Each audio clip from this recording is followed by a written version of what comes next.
Assalamualaikum warahmatullahi wabarakatuh. Perkenalkan nama saya Muhammad Wahidun dari kelas Manajemen 602.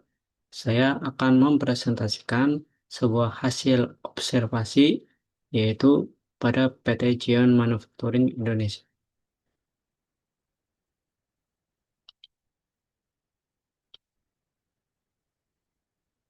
Dan daftar isinya yaitu yang pertama profil singkat perusahaan, dua struktur organisasi, yang ketiga gambaran pola komunikasi, yang keempat hasil analisis, dan kelima kesimpulan dan saran. Profil singkat perusahaan.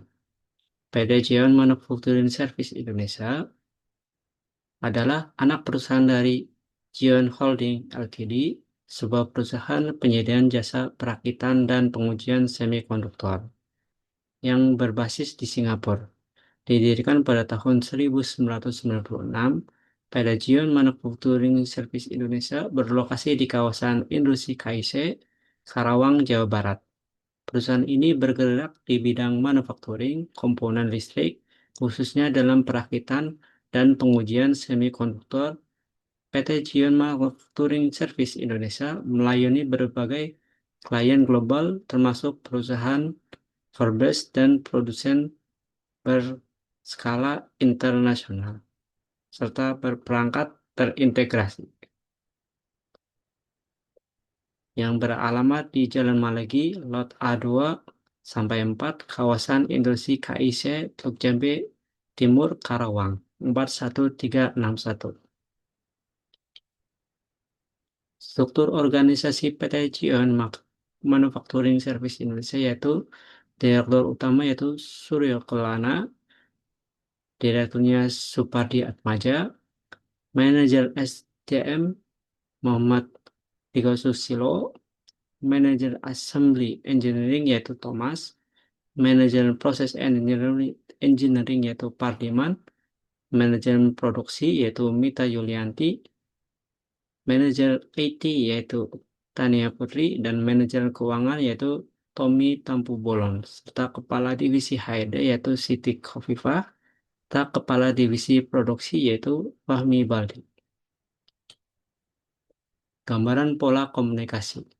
Pola komunikasi PT Jion Manufacturing Service Indonesia yang pertama yaitu komunikasi vertikal, top down dan bottom down.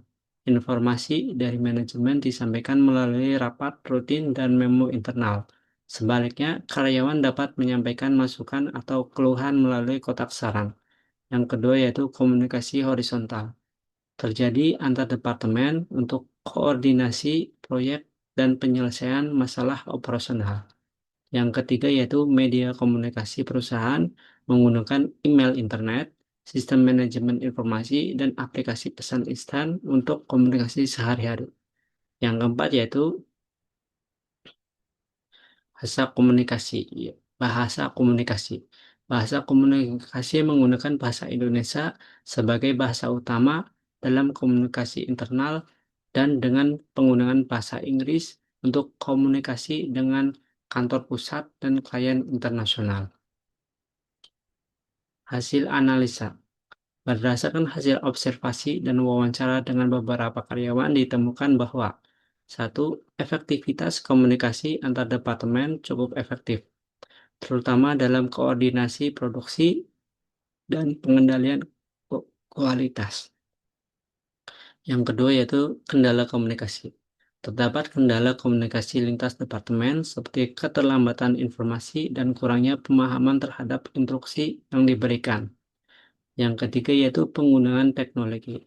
Pemanfaatan teknologi dan informasi dalam komunikasi internal masih dapat ditingkatkan untuk mempercepat aliran informasi. Kesimpulan dan saran. Kesimpulan yaitu pola komunikasi di PT Jion Manufacturing Indonesia secara umum sudah berjalan dengan baik, terutama dalam struktur komunikasi vertikal dan horizontal. Namun, masih dalam perbaikan dalam hal kecepatan dan kejelasan penyampaian informasi.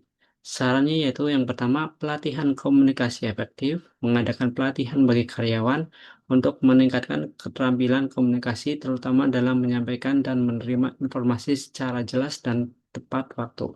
Yang kedua yaitu peningkatan teknologi informasi, mengadopsi sistem manajemen informasi yang lebih canggih untuk mendukung komunikasi internal yang lebih efisien.